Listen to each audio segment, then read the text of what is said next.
A blessed day to everyone. I am Eliza Sendon and welcome again to day 268 of 365 daily devotion with Bible character edition. But today is not about the Bible character. Let's ask ourselves today. Total tayo din naman yung best version ng Biblia.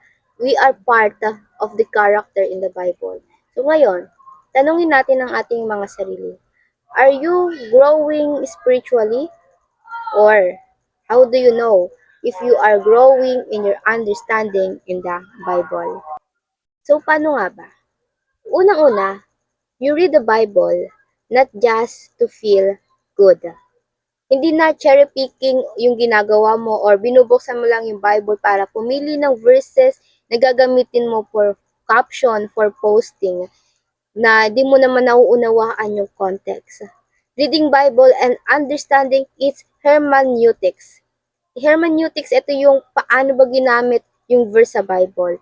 Para kanino ba to? Para saan ba to? O anong panahon nito isinulat ng author?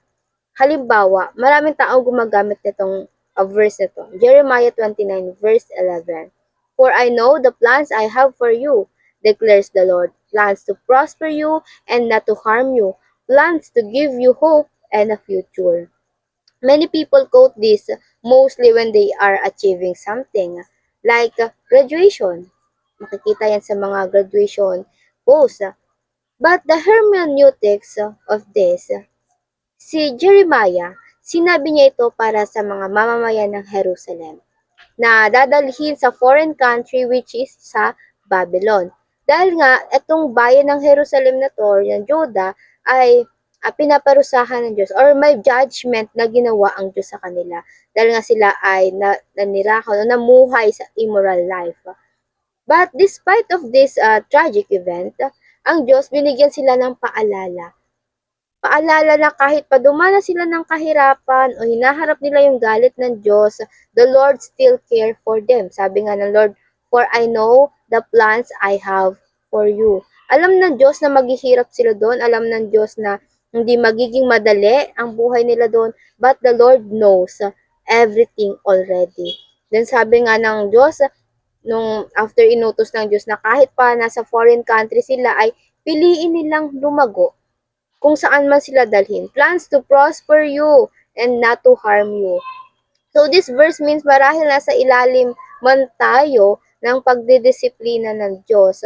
Hindi man maganda yung kalagayan ng buhay natin ngayon, pero umasa ka na may kalinga pa rin sa iyo ang Diyos. At kung saan kanya dinako ay dyan kanya gustong lumago. So yung Babylon, hindi iyon basta parusa lang na magpapahirap sa mga taga Jerusalem, mga tao sa Jerusalem, kundi doon sila gustong lumago ng Panginoon. So, to know if you are growing in your understanding of the Bible, hindi na just to feel good or feel motivated.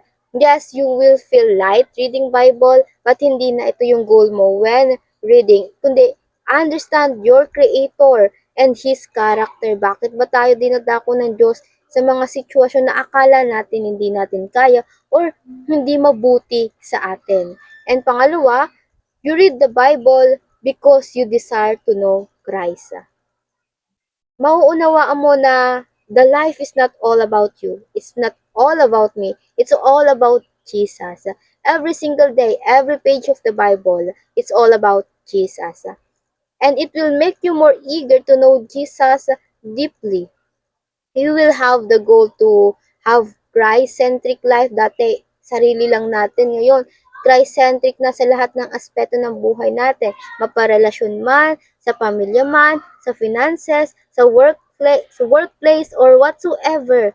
This is more interesting din sa akin before when I start to learn about God, na meron palang tinatawag na Trinity. Ito yung persona ng Diyos, the Father, the Son, and the Holy Spirit. The whole Bible is all about Jesus Christ. Hindi lang siya nag-exist sa New Testament, but rather from the very beginning, from the Old Testament, nag-exist na si Jesus Christ. Sa Genesis pa lang.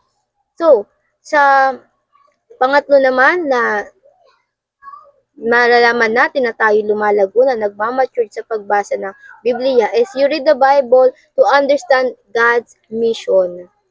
Ito lang pala yung summary ng Bible. Kasi kung isipin natin, may 66 books, napakadami nun. Pero yung summary ng lahat ng yon is the creation, the fall, the redemption, and lastly yung perfection. Dito sa perfection, ito na yung makakasama na muli natin si Jesus Christ. And tayo ngayon ay nasa redemption phase. Creation, everything were created through the Word. Sino ang Word? Si Jesus. And the humanity fall to sin.